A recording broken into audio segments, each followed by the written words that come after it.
Hello everyone, कैसे हो आप सब। आज आप सभी का सबसे ज़्यादा मेन पेपर ऑडिट का ये भी कंप्लीट हो गया है। तब आपको टेंशन लेने की ज़रूरत नहीं है। जैसा भी पेपर हुआ है, पेपर पहली बात तो अबव एवरेज था। कि ये कह दो कि सीधा सिंपल क्वेश्चंस थे या क्वेश्चंस देखे हुए थे, ऐसा तो नहीं था। आपके पास न्यू क्वेश्चंस फ्रेम हुए थे। थोड़ा कंसेप्चुअल क्वेश्चन ज़्यादा फ्रेम करे थे आईसीआई ने। और वहाँ पर क्या था कि एएफएम का पेपर भी थोड़ा डिफिकल्ट आया था। डिफिकल्ट कह लो या अबव एवरेज लेवल का कह लो। लेकिन साथ ही साथ जो उम्मीद थी कि ऑडिट का पेपर थोड़ा सा इजी लेवल की कैटेगरी में आ जाएगा, लेकिन ऐसा नहीं हुआ। ये भी क्वेश्चन पेपर पूरा अबव एवरेज लेवल का था। एमसीक्यू भी ट्रिकी लेवल के थे। तो अगर आप इसमें 45 to 50 मार्क्स भी सिक्योर कर लेते हो तो बहुत ही अच्छे मार्क्स होंगे इस पेपर के अंदर, क्योंकि 3 घंटे का पेपर है। अब जो इतने भी टीचर्स एनालिसिस कर रहे हैं, मैं एनालिसिस कर रहा हूँ, तो भाई हमारे पास तो स्पेयर ऑफ टाइम होता है। एक तो बच्चे के दिमाग में ऑलरेडी प्रेशर होता है कि इतना ऑडिट का पेपर है, वैसे ही एक अपने आप में डर सा बना रहता है बच्चों में। प्लस ये भी एक कारण है। और दूसरा इतना प्रेशर होता है जो एएफएम का भी बच्चों पे प्रेशर था। तो अगर आप 45 to 50 मार्क्स भी सिक्योर कर रहे हो इस वाले पेपर में तो कोई बुरा नहीं है। सबसे पहले जिन जिन बच्चों ने अगर मेरी एबीसी एनालिसिस की स्ट्रैटेजी देखी थी तो उन्हें पक्का फायदा हुआ होगा, क्योंकि मैंने कह रहा हूँ कि कंपलसरी क्वेश्चन में ICSQC 1 का क्वेश्चन पूछता है ये 220 के साथ, लेकिन SQC 1 का इस बार डायरेक्ट क्वेश्चन आ गया मॉनिटरिंग से रिलेटेड। तो आपका क्वेश्चन 1 का पार्ट 5 मार्क्स का सीधा यही था, ये कैटेगरी ए चैप्टर में था। प्लस कारो का क्वेश्चन एक आएगा ही आएगा, मैं आपसे बार बार कह रहा था उस वीडियो में। तो क्वेश्चन 1 का जो बी पार्ट है वो आपका कारो का ही था, वो भी 5 मार्क्स का था। प्लस आईसीआई ने इसमें भी थोड़ा डिटेल कंसेप्चुअल गया है। तो इस चीज को देखने की जरूरत पड़ती है कि यहाँ पे आईसीआई डायरेक्ट क्वेश्चंस नहीं पूछ रहा आपसे, डायरेक्ट प्रोविजन नहीं पूछ रहा। आईसीआई क्या चाहता है आपसे कि आपको कंसेप्चुअल क्लैरिटी भी हो उसकी। और जो क्वेश्चन नंबर 1 का सी पार्ट है, ये SRE 2400, ये भी कैटेगरी ए में ही रखा गया था। और उतना ही मई इतना इंपॉर्टेंस रखता है क्योंकि मई 24 में जज नहीं करा था इसका क्वेश्चन। फिर अगेन मैं आपको कहूंगा कि प्रोफेशनल एथिक्स जो भी है हमारा, ये हमारा 3 to 4 क्वेश्चन डिस्क्रिप्टिव पार्ट में भी है और एमसीक्यू में भी था। मैं इसका मिनिमम वेटेड 20 से 22 मार्क्स कह के चल रहा था और same as it is paper में भी आया है। आप क्वेश्चन नंबर 2 का जो फर्स्ट पार्ट है वो प्रोफेशनल एथिक्स से ही रिलेटेड है। फिर क्वेश्चन नंबर 2 का जो बी पार्ट है वो कैटेगरी बी में था, 610।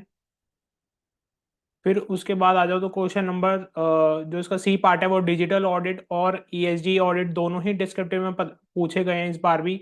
उनका वेटेज 8 to 12 मार्क्स मैं कह ही रहा था कि ये रहेगा ही रहेगा, क्योंकि आईसीआई ने अभी अभी ऐड करे हैं चैप्टर्स।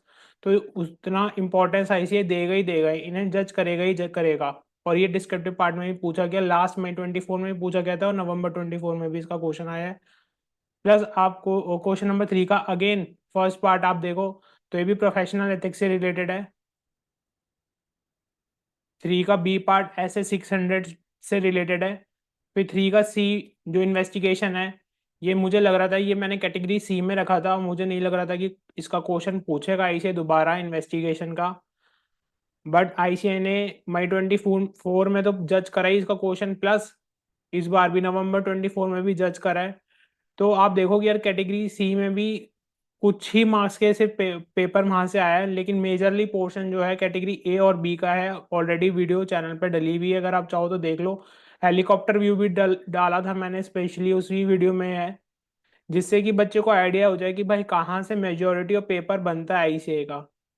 फिर क्वेश्चन नंबर 4 A 701 इधर से आया था। फिर उसके बाद क्वेश्चन नंबर 4 B ऐसे 805 से हो गया, ये भी कैटेगरी ए के अंदर ही था हमारा। फिर उसके बाद ईएसजी, मैं बात पहले ही बोल रहा हूँ, जब डिजिटल ऑडिट भी और ईएसजी जज करेगा ही करेगा आईसीआई, ये भी 4 मार्क्स का आया था। फिर उसके बाद क्वेश्चन 5 का जो ए पार्ट है वो 550 से रिलेटेड है। और उसके बाद जो इसका लास्ट पार्ट है वो प्रोफेशनल एथिक्स से रिलेटेड है। तो आप ये देखो कि प्रोफेशनल एथिक्स की कितनी ज़्यादा इंपॉर्टेंस है एक पेपर के अंदर। बट क्वेश्चंस इस बार ये कह दो कि डिट्टो आए थे, देखे हुए आए थे बच्चों के, तो ऐसा नहीं था। आईसीए ने क्वेश्चन न्यूली फ्रेम करे थे और प्रेशर था।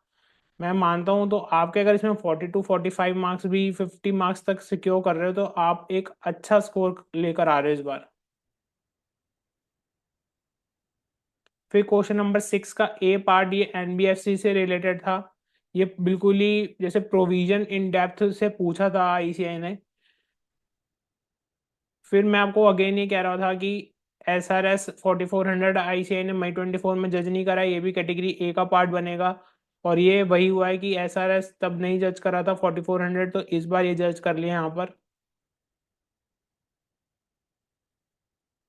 अगेन क्वेश्चन 6 का जो सी पार्ट है प्रोफेशनल एथिक्स का है, आप देखो कि कितनी ज्यादा वेटेज है प्रोफेशनल एथिक्स की। और इसका और पार्ट में पीएसयू का क्वेश्चन था। तो यहाँ पे डिस्क्रिप्टिव पार्ट का जो है एनालिसिस हो गया है। बट जो अगर हम एमसीक्यू पार्ट में जाएं तो वो एक तरीके से ओवरऑल बैंक ऑडिट पीएसयू ऐसे 700 सीरीज से क्वेश्चन थे, ओपिनियन से रिलेटेड क्वेश्चंस थे, बैंक ऑडिट से रिलेटेड क्वेश्चन थे। तो वहाँ पे मिक्स ऑफ क्वेश्चंस थे अगर आप देखोगे। तो वो थोड़ा ट्रिकी लेवल का भी था एमसीक्यू पोर्शन। बट इतना आप टेंशन मत लो, ये पेपर सभी के लिए सेम वैसे ही था जैसे आप सभी के लिए आया था। वो ही 3 घंटे मिलेंगे सभी स्टूडेंट्स को। तो आप इतना टेंशन मत लेना, जितना भी आपने करा है वो अच्छा करा है। और अगर आपका ग्रुप 1 ही था अटेम्प्ट से November 24 में, तो कॉन्ग्रेचुलेशन, आपके तो एग्ज़ाम कंप्लीट हो चुके हैं। आप ज़्यादा टेंशन मत लो, कुछ टाइम ब्रेक लो। और अगर आपका ग्रुप 2 है तो उसकी प्रिपरेशन कुछ दिन बाद स्टार्ट करना। और जिनका डीटी का पेपर है नेक्स्ट, उसके लिए डिटेल वीडियो ऑलरेडी चैनल पे है। एबीसी एनालिसिस, डीटी का एनालिसिस दे रखा है, क्वेश्चन वाइज मैंने एनालिसिस दे रखा है, जो कि आपको बहुत ही ज़्यादा हेल्प करेगा एग्ज़ाम को सिक्योर करने के लिए अच्छे मार्क्स। तो all the best for your preparations, bye everyone.